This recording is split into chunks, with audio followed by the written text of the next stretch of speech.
আসসালামু আলাইকুম ভাই, আমি তো আপনার ঢুকাইতেছি। কিনলে ভাই কিনলে তো ভাই আপনি বলে টাকা সুদের উপরে লাগান।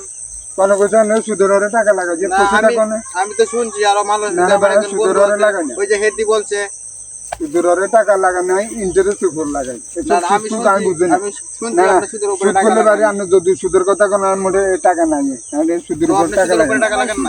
ইন্টারেস্ট উপর লাগাই। এটা কি ইন্টারনেট বলে নাকি এটা ইন্টারনেট না না ভাই, যেটা বুঝি এটা শুধু আগে এক সময় আসলে সুদের হারে আর 10 টাকা করে নিচ্ছে, সেদিন আর নাই। এটা এটা এটা এটা খারাপ, এটা আপনার সুদি মামলা করলে মামলা অনলো না, সুদের কথা করলে নিয়ে সুদি তো এটা এটা কত টাকা লাগবে? সুদের কথা বেশি না, 50,000 আচ্ছা, টাকা সুদ লাগবে। ইন্টারনেট যায় আছে আমার বন্ধু টাকা দরকার 50,000 টাকা আপনি দিবেন কিনা এটা? না, ইন্টারেস্ট হলে লমু আচ্ছা ওই ঠিক সুদ আছে, টুদ ইন্টারনেট এটা করলে আনার লাগে মামলা করুন, মামলা আনলে তো নবী আচ্ছা ঠিক আছে, সুদের আনে ইন্টারনেট নাই, সমস্যা নাই কিন্তু সকলে টাকা দিয়ে সারা বুক করতাম কেন?